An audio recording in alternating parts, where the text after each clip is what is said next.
بینەرانی خۆشەویستی تەلەڤیزیۆن ئیسکرا کاناڵی جەدید، هەی لە خەمەتتانە بۆ بەرنامەیەکتر لە بەرنامەکانی ئیسکرا. ئەم جارە هەواڵی هەفتەیە لەگەڵ کاوە عومەر لەسەر ئەو ڕوویدادە مهمانە بەتایبەت لە کوردستانی عێراقا ڕووەدا لە توولی هەفتە ئێمە تەلاشەکەین پێکەوە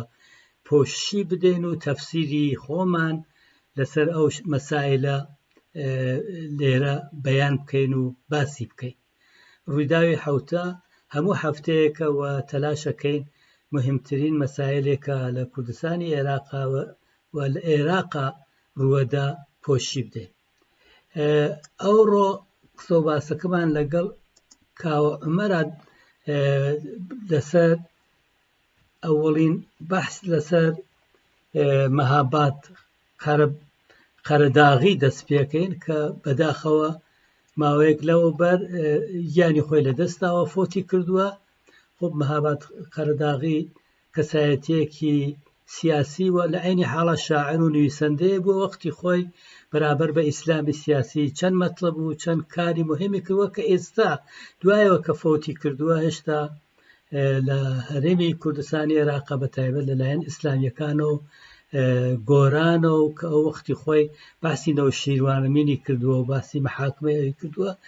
بە قەوڵی عێراقی ئەڵێن سوکایەتی پێکەن و ئەرزشی ئەو دوای حتا فۆتیشی بۆی قایل نابن. لەمە دەستی پێکەین. کاوە عومەر سڵام عەرزەکەم لە خەمەتە و ماندوو نەبی. پێم خۆشحاڵم بەرنامەیەکی تر لە بەرنامەکانی هەفتە لە سەبارەت بە عێراق و کوردستانی عێراق تەهیاکەین. سەبارەت بەم خەبەرە تێبینی تۆ چییە؟ سڵاو لە ئێوە، سڵاو لە بینەران و بیسەرانی تەلەڤیزیۆنی ئیسکرا لە شوێنێکم. ڕاستیەکەی من ئینسان زۆر جار تووشی شۆکە بێ لە بەر کۆمەڵێک شتی کولتوری دواکەوتوانە کە زۆر دژی ئینسانین هێشتا لە کۆمەڵگەی ئێمە کە حاڵەتێکی وا بینی ئەنجا ئەزانیت مەسەلەن لە 20 ساڵی ڕابردووە دەسەڵاتی ناسیۆنالیزمی کورد بەسەر ئەو کۆمەڵگەیە هێناوە. ئەوەی کە دیارە مەهاباد قەرەداغی شاعیر و نووسەر و ڕۆمانووسێکی کورد زمانی کوردستانی عێراقەوە چەندی ساڵ زیندانەکانی باز بۆ لە سەرەتای ساڵی هەشتاکانە زیندانی کراوە لەسەر مەسەلەی ئازادی بیرروڕاوە لەسەر شیعرەکانی دواتر پەیوەندی بە کۆمەڵی ڕێژدەرانە کردو. بە حاڵ داستانی ژیانی خۆی هەر چۆنێک بێ وەکو ئینسانێک پێویستە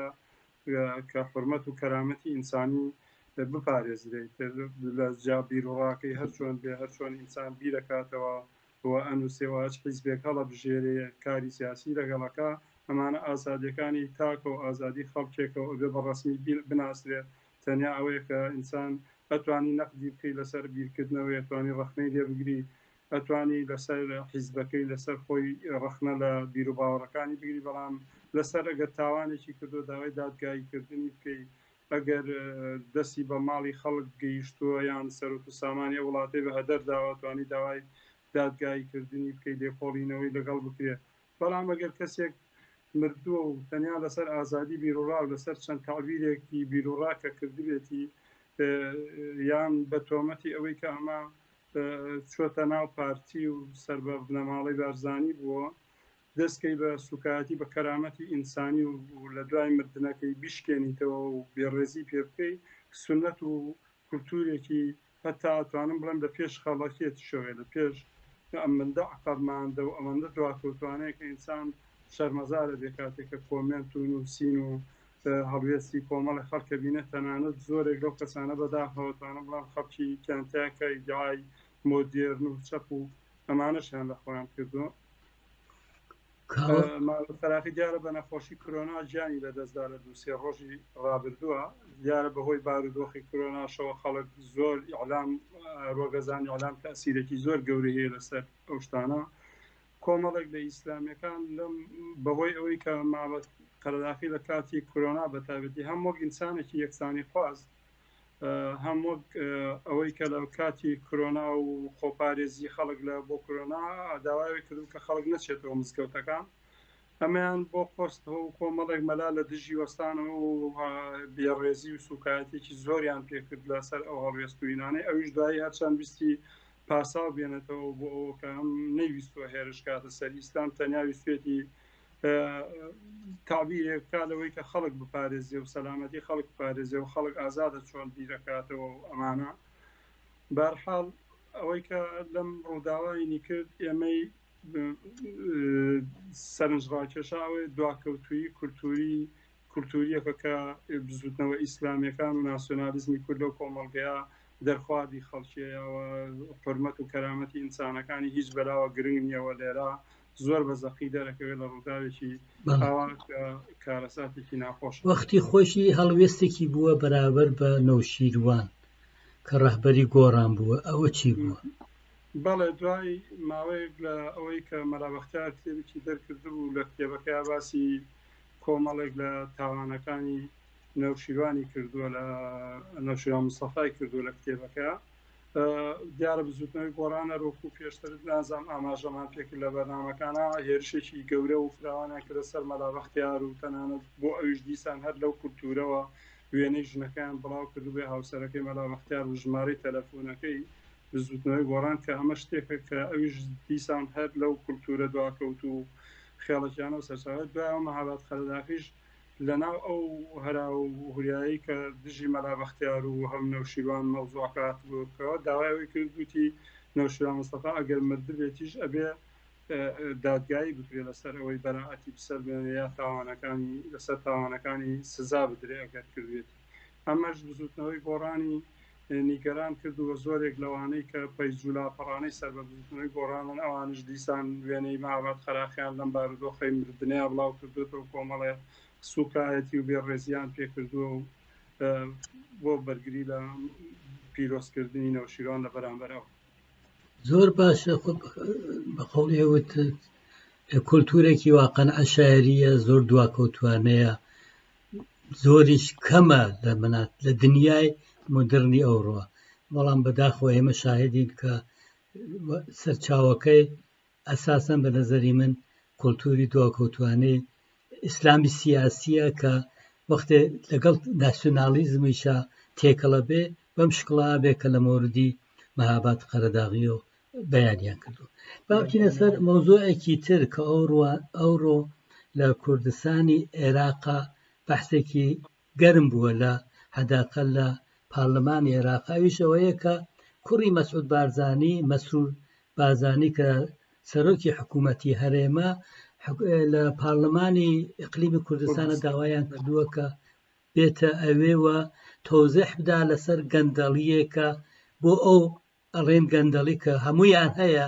ئەڵێنی ناوێت قەتعەن وایە گەندەڵی و فەسادی اقتصادی و ماڵی شتێکە کە سەرتاپای کولی جەناحای و ئەحزابی سیاسی ئیقلیمی کوردستانی گرتووە بەڵام لەم مەوەردۆ زۆر زەق بووە و داوایان کردووە بێ کە تۆزیح بدا یا بەحث بکا لە پارلەمانە کە لەگەڵ مخالفەتا ڕوبەڕووە ئەمانە کردیە بۆ تۆزیح بدەی بەڵێ لە هەفتەی ڕابردووە لە کۆتایی هەفتەی ڕابردوو و ماوەیەک دیارە پێشتر کۆمەڵە لە لیستەکانی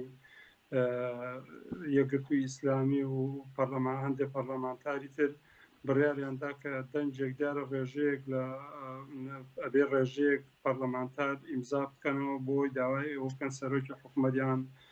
سەرۆکی پەرلەمان بەرنەبەردەم پەرلەمان بۆی لێکۆڵینەوەیان قسەی لەگەڵکەن سەبارەت بە و کەم و کوڕیانەی کە لە کارەکانە هەیە لە کوردستانە دیارە پارتی و هەم وەکو حیزب و هەم وەکو لیستەکەیان فشارێکی زۆریان بۆ پەرلەمانتارانە هێنا بوو کە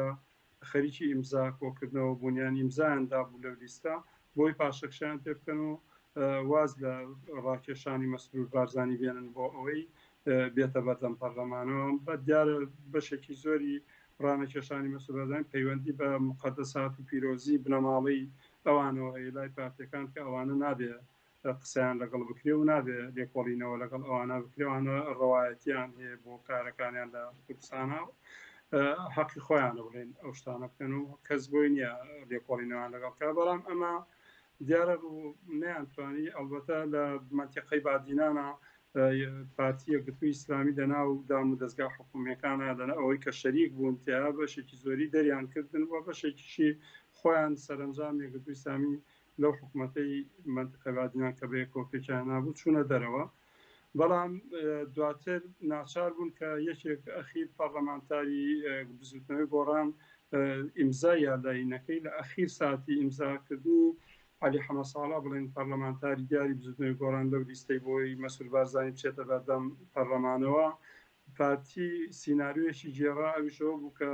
مەسعود بارزانی ڕایگەیاند کە خۆی بەبێ ئەو لێکۆڵینەوەی خۆی ئێوێ وەکو کاری نۆرماڵ و ڕۆتینی بچێ بۆ پەرلەمان و سەردانی پەرلەمان بکات و لەگەڵ قوبا تاڵەبانی کوڕ جەلال تاڵەبانی کە جێگرێتی هەردووکیان فەرشی سووریان بۆ ڕاخسا و لە ڕۆژی دوای ئەو ئیمزاکۆکردنەوەانە ڕۆشتە ناو پەرلەمانەوە و ویستیان دانیشتێکی تەشریفاتی بکەن ئەو لێکۆڵینەوەی نەبێت کە ئەوانەیەکەن. بەڵام کۆمەڵێک شت لێرە کە ڕوویا دیارە هەر داوایان کۆمەڵە داخوازی بە ڕوویا بەرزکرایەوە یەکیان ئەو بووکە لەسەر مەسەلەی بوومرگ و داهاتی کوردستان بوو کە ئەو مبەڕیدەکەیەوە بوو کە کوردستان بۆیە ئێستا موچە نادرێ بۆیە وەزعەتی خەڵک خراپە لەبەرەوەیە کە لەلایەک حکوومەتی عێراقی بودجە بەڕێکی نانێرێت لەلایەکی ئەوەیە کە حکوومەتی هەرێمی کوردستان 28 میلیارد دلار قەرزارە. بەڵام ڕوونکردنەوەیەکی منتیقیان لەسەر ئەم قەرزاری حکوومەتی هەرێمی کوردستان کە نەبوو حکوومەتی هەرێم لە کاتێکا باز وەرەگرێ بوومرگ وەرەگرێ داهاتی نەوتێکی زۆر ئەفرۆشێت بودجەی ساڵانەی لە عێراقەوە وەرئەگرێت. بەڵام ئەبێ بۆچی قەرزار بێ کە هەتا لە ناحەی خزمەتگوزاریەکانەوە لە کوردستانەوە خۆتان نەزانەوە کارەباسی ساڵە خەڵک کارەبای ئاسایی نییە، مەسەلەن خەستەخانەکانی کوردستان زۆر کاولن، ئەوانەی کە سەربەکەتی گشتینیان حکومین هیچ لێپرسینەوەیەک و دەستێنێکی وایان نەکردو کە تازەگەریەکی تیابیان لە ڕووی خزمەتگوزاریە بچنە پێشەوە. معاش و موچەی خەڵک ئێمە زانین لە 4-5 ساڵی ڕابردوو زیاتریش هەمیشە لە ژێر هەڕەشا بووە بە نیوە موچەی ئەیدەن بە موچەی تەواوە نایدەن. مەسەلەن ڕوونکردنەوەکانی هیچ منتیقێکی تیانە بوو کە 28 میلیارد دلار وەکو ئەحسایە کراوە و حسابی کراوە ئەمە وڵاتێکی گەورەی پێ دائەمەزرێت دروست دەکرێت بە 28 میلیارد دلار ئەتوانی باشترین جادە دەبێت، ئەتوانی گەورەترین مەخاری تیارە دروستکەیت و کۆمەڵەیە بڵێن زۆرێک لێکدانەوەی لەسەر ئەو میلیارد دلارە کراوە کە ڕاستیەکەی زۆر بۆ وڵاتی فەقیرنشینەیە بە دوو وڵاتیش ئەوەندە بە داهاتیان نییە کە ئەمانە خەرزار بوون و خەڵکیش نازانێت هیچە. لایەکی کەیەوە بوو کە خەڵک پەرلەمانتارانە لە ماوەی ڕابردووە چەندین کەس وەکو ئێمە لە بەرنامەکانی پێشوا باسمان کردبوو لەسەر ئازادی بیرۆڕا لە بادینانە گیرا بوون. لەوانە مامۆستا بەدەل بەرواری بوو کە لەوێ ڕسمەکەیان بەرز کردەوە و دایان بەڕووی مەسعود بارزانیا کە ئەوان هەمیشە بە دیعاوانە کرد لەناو پەرلەمان و دام و دەستگاکانە کە ئازادی بیرۆڕا هەیە و کەس لەسەر ئازادی بیرۆڕا دەستگیر نەکراوە. ئەمەیانە بەڕوویە کە کارێکی باش بووە چەند بابەتێکی تریاندا بەڕوویە، بەڵام ئەمانە دیارە بۆ خەڵک نابێتە نانێک کە بچێتە سەر سفریانی پێبڕ بکرێتەوە و زۆرتر تەشریفاتێک بووەوەی کە لەلایەکەم ئۆپۆزیسیۆنەکان ڕەوایەتی بە بوونی خۆی بیا کە ئەمانە توان دەنگ بەرزکەنەوە قسەیانە بێ لەلایەکەوە بوو کە اعتراض و ناڕەزایەتی خەڵک بە دژی دەسەڵات بەگشتی پاشەکشە پێ بکەن کە عەلاسازە لەناو پەرلەمانە هێشتا لێکۆڵینەوە هەیە و جموجوڵ هەیە و خەڵک دەتوانێت حەقەکانی خۆی بکات کە واقعیت ئەمان ناکرێت. یانی لە 28 ساڵی ڕابردووە چەندین جار ئێمە پەرلەمانی کوردستانمان بینیوە لە کۆبوونەوەکان یا لە خەڵک نەیانتوانی کارێ بۆ خەڵکی سەر ئەنجام بگێن. زۆر باشە. خۆم بەحسی گەندەڵی ئێمە تقریبەن لە هەموو بەرنامەیەکە باسیەکەین، گەندەڵی و موقعیەتی اقتصادی، وەزعەتی ماڵی، ژیانی مردم، رابطەی بینی ئیقلیمی کوردستان و ئەحزابی حاکم لەوێ لەگەڵ کۆمەڵانی زەحمەتکێش و کرێکارە لە کوردستانە. حتممە لە بەرنامەکان تریشە مفەسەڵ لە سەرمانە باسەکەین. خەبەرێکی تر ئەوەش وجودی هەیەوەیە کە شیروانی ڕۆژنامەنگار یا ژۆرنالیستێ بووە کە ئەو حەوتووە یا کەی تاریخەکەی دقیق پەیدا نەکرد کە تۆ سەپەر پەلاماری نیروهای ئیقلیمی کوردستان و بێسا ماڵی تەفتیش کراوە پێم وایە بۆ ماوەیەکیش دەستگیر کراوە یا توولانی تر ئەمە چۆنە ئەم مەسەلەی شیروانی ڕۆژنامەنووس و بڵێن فعالێکی ئیجتیماعیە چالاکێکی جەماوەریە کە لە زۆرێک لە ناڕەزایەتی و لە چه شارێ بوو ئەولێر بەشداری کردەوە ئەمەش سەری چوارەم جارێتی کە لەلایەن دەسەڵاتی پارتی و دەستگیرەکرێ ڕۆژی حوتیدا هێزێکی دەمامکدار وەکوخوایانەڵێن ڕووپۆشیان بووە و لەگەڵ پۆلیسی هەندێک لە پۆلیس و دەستگاکانی ئاسایشی پارتی ئەدەن بەسەر ماڵەکەیە و دەستگیریەکان ئەوە بۆ 4 ڕۆژە تقریبان دەستگیر کراوە دیارە هاوسەر و هاوژینەکەشی لەو بارەیەوە قسە و باسێکی بە ڤیدیۆیەک بڵاو کردوێتەوە کە چۆن شێوازی دەستگیرکردنەکەی کە بەبێ پێشتر ئاگادارکردنەوە بووە هیچینەکی دادگا ئەوانیان نەبووە داویانە بەسەریا دەلیلیان چی بووە بۆچی وایە دیارە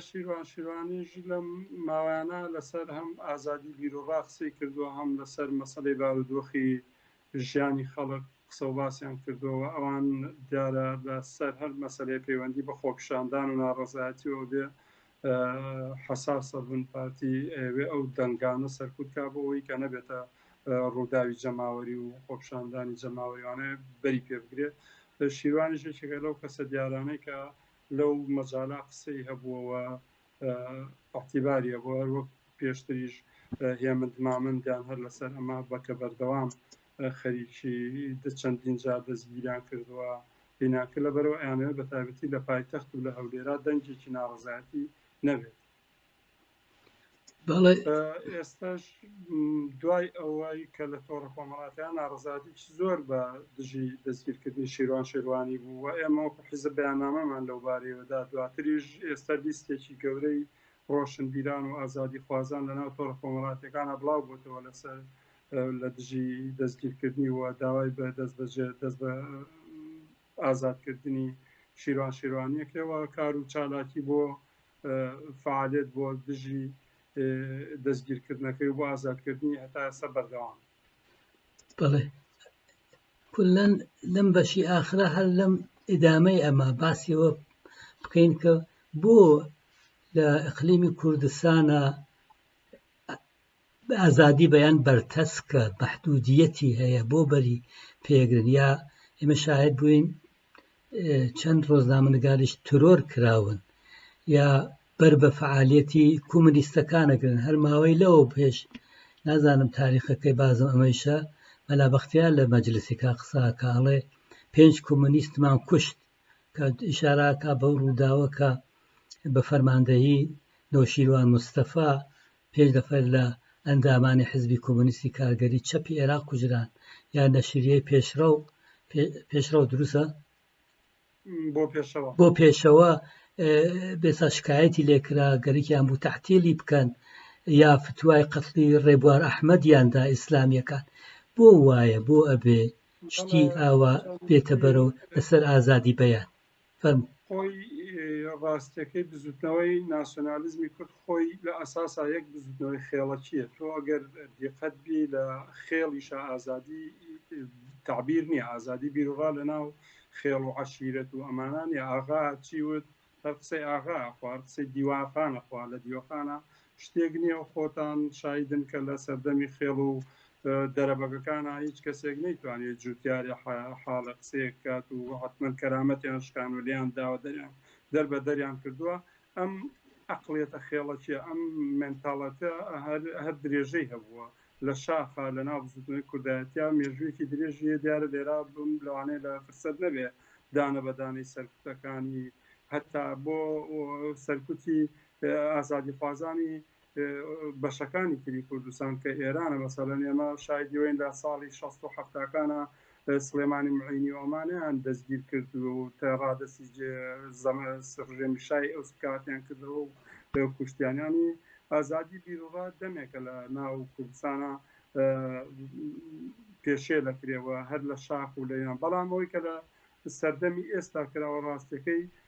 ئەوان بۆ پارێزگاری لە دەسەڵاتی خۆیان بۆ مانەوەیان لە دەسەڵاتیان لەبەرەوەی ئەمان پشتیان بەوە نەبەستەوە بە ڕێگەی چاکسازی و خۆشگوزەرانی بۆ خەڵک دروستکەن وە سابقەیەکی ئەمەندە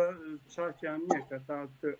احتیمادیان بە خۆیان هەبێ کە پیان وابێ لە ڕێگەی ئەگەر ئازادی بەیان و ئازادی بیرروڕا هەبێ ئەمانەتوانەوەتانێ بۆ محدودێتی ئازادی بیرروڕایەوە کە هەیە هەر کتێبێک کە دەرەچێت لەسەر مێژووی زوتنەوەی کوردایەتی هەرایە گەنێتەوە لەبەرەوەی ئەمەندە پڕە لە پێش لە جاسووسی لە بەپێگیراوی دەوڵەتانی ناوچەکە کە خۆیان ئەیجێڕنەوە لە سەرکوتی ئازادی بیرروڕا لە شاخە کە دەرهەق بە یەکتری کردویانە لە شەڕی شاخەکانیان کە لە دژی یەکتری کردویانە بە پیلانی جمهوری ئیسلامی بە پیلانی دەوڵەتی تورکیا هەتا ئەمانی کە کوردستانان بەم ڕۆژ واقعەتی ئەمڕۆگەیان ئەوان زۆرتر ئێستا کە بینی دوو هێزی چەکدارن کە بە زۆری چەک خۆیان بەسەر خەڵکی کوردستانە سەپاندووە ڕۆژ بە ڕۆژ لە هەوڵی ئەوان کە بە زۆری چەک ئەم هێزیان بێڵنەوە لەسەر خەڵکی کوردستان هەر بۆیە ئەوەی کە مەلا بەختیار ئێڵێ تووشی شۆکیانەکات هەرایە گەنێنەوە هەرەوەی کە هەر کەسێک وەکو خۆ ئازادی خوازە کۆمۆنیستەکان تاوانێکیان نەبوو جگە لە دیفاعکردن لە حورمەت و کەرامەتی ئینسان ژن ئێمە زانین بزوتنەوەی یەکسانی خوازی لە کوردستانە هاوشانی بزوتنەوەی کۆمۆنیستی و کۆمۆنیزمی پێکاری لە کوردستان چەندین جار ڕوبەڕووی هەڕەشە و کوشتن و لێدان بوونەتەوە لە احترازەکانیانە خەڵکیان لێ بریندار کراوە ڕۆژنامە یەکسانی کە ڕێکخراوی سەربەخۆی ژنان دەستێکرد چەندین جار داخراوە و ئەنجمۆڵەتی ڕسمیان پێنەدا کە دەرچێکە ڕۆژنامەیەکی یەکسانی خوازانە و ئازادی خوازانە بکە بەرگری لە حورمەت و کەرامەتی ژن و مافەیەکانی ژنانە کرد هەرەواش بۆ پێشەوە و پێشتریش ڕۆژنامەی وڵاتە بوو کە سربەفەکەکە بوون لە کوردستان دەرەچوو کە شێرکۆبیەکە وەختا وەزیری ڕۆشنبیری بوو وازی هێنا لە وەزارەتەکەی لەبەرەوەی ئەو ڕۆژنامەیان لە کاتی شەڕی پەکەکە داخست لەنەوە دوو یەکەمین بڵێ نێرش لەوەوە دەستی پێکرد دواتر لە خۆتەزانی لە شوراکانی شەوەمان هەر کە هاتنە خوارەوە یەکسەر یەکەم هێرشی کە بۆ سەر ئازادی تابیر و هەڵسوڕانی سیاسی و ئەوانە بوو هێرشیان بوو بۆ سەر شوراکان و بزوتنەوەی شورایی بوو لە کوردستان و دواتریش درێژەی کێشاکە لە حیزبی کۆمۆنیست و هەتا سەرنجامی بە تیرۆر و کوشتنی ئەو پێنج چاوەڕێی حیزبی کۆمۆنیست شکایە و لە عالیناجی بە ڕۆژی ڕووناک و بەبێ هیچ تاوانێک و بە ئەمری نەوشیرا مستەفاش بوو یعنی ئەوە کە من خۆم یەکێ لە شاهیدەکانی ئەو ڕووداوە بوومەوە لەناو ڕووداوەکانە هەبوو. زۆر باشە کاو عومەر گەیشتوونەسە کۆتایی وەختی بەرنامەکەمان کە پێم وایە بەحسی زۆرمان هەیە لەسەر مەسەلەی ئازادی بەیان لەلایە کۆتەوە باست کرد وایە سەلبی ئازادی بەیان یا ئەو نوع ڕەفتارە لەگەڵ ژۆرنالیزم و یا لەگەڵ کۆمۆنیستەکانێکن عەشیرەتیە وەلێ ئیسا لە دەورەی ئیسا ئەبێ ئیزافێ بکەین بەسەر مەسەلەی قودرەت و حاکمیەتی بێسڵا ئەحزابە بۆ سروەت بۆ دارایی بۆ اقتصاد بۆ خۆت باشە کرد بۆ ڕاگررتنی قودرەتیان و لە عینی حاڵە فاکتۆرێکی زۆر ارتجاعی بە کولی ئەمانە ئیزافە بووە کە لە ڕابردووە بۆ شکڵ نەفوزی نەبوو ئیسلامی سیاسیە کە مەیدانیان پێدەن هەن لە پاڵەمانە کە جمهوری ئیسلامی و عەرەبستانی سعودی و